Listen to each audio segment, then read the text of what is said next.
వరుసగా 2 ఓటముల తరువాత గుజరాత్ టైటాన్స్ అదిరిపోయే కంబ్యాక్ ఇచ్చింది. చెన్నైలోని చెపాక్ స్టేడియంలో జరిగిన మ్యాచ్లో చెన్నై సూపర్ కింగ్స్ను 8 వికెట్ల తేడాతో ఓడించింది. తొలుత బ్యాటింగ్ చేసిన సీఎస్కేను గుజరాత్ బౌలర్లు 158 పరుగులకే కట్టడి చేశారు. సూపర్ ఫామ్లో ఉన్న సంజు శాంసన్ త్వరగానే అవుట్ కావడంతో సీఎస్కే కష్టాల్లో పడింది. కెప్టెన్ రుతురాజ్ గైక్వాడ్ 74 పరుగులతో ఒంటరి పోరాటం చేసిన జట్టుకు భారీ స్కోర్ను అందించలేకపోయాడు. అనంతరం 159 పరుగుల లక్ష్యంతో బరిలోకి దిగిన గుజరాత్ సాయి సుదర్శన్ విధ్వంసకర ఇన్నింగ్స్తో కేవలం 16.4 ఓవర్లలోనే విజయాన్ని అందుకుంది. ఐపీఎల్ 2026లో 2 వరుస ఓటముల తర్వాత గుజరాత్ టైటాన్స్ మళ్లీ విజయాల బాట పట్టింది. చెన్నై సూపర్ కింగ్స్ తో జరిగిన మ్యాచ్లో గుజరాత్ టైటాన్స్ 8 వికెట్ల తేడాతో ఘన విజయం సాధించింది. తొలుత సీఎస్కేను 158 పరుగులకే కట్టడి చేసిన గుజరాత్ టైటాన్స్ అనంతరం అలవోకగా లక్ష్యాన్ని ఛేదించింది. 16.4 ఓవర్లలో కేవలం 2 వికెట్లు మాత్రమే కోల్పోయి విజయం సాధించింది. దీంతో ఈ టోర్నీలో 4వ విజయాన్ని కైవసం చేసుకుంది.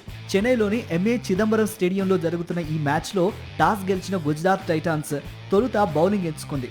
ఓ దశలో 37 పరుగులకే 4 వికెట్లు కోల్పోయి కష్టాల్లో పడింది. సూపర్ ఫామ్లో ఉన్న సంజు శాంసన్ 15 బంతుల్లో 11 రన్స్ చేసి అవుట్ అయ్యాడు. దీంతో సీఎస్కే బ్యాటింగ్ గాడి తప్పింది. ఈ దశలో కెప్టెన్ రుతురాజ్ గైక్వాడ్ కీలక ఇన్నింగ్స్ ఆడాడు. 60 బంతుల్లో 74 పరుగులు చేసి అజేయంగా నిలిచాడు. అయితే ఆశించినంత ధాటిగా బ్యాటింగ్ చేయలేకపోవడంతో సీఎస్కే తక్కువ స్కోరుకే పరిమితమైంది. 7 వికెట్ల నష్టానికి 158 పరుగులు చేసింది. అనంతరం చేజింగ్ ప్రారంభించిన గుజరాత్ టైటాన్స్ ను సాయి సుదర్శన్ ఒంటి చేత్తో లక్ష్యం దిశగా నడిపించాడు. గత మ్యాచ్లో సెంచరీ చేసిన అతడు ఈ మ్యాచ్లోనూ అలాంటి ప్రదర్శనే చేశాడు. 46 బంతుల్లో 87 పరుగులు చేశాడు.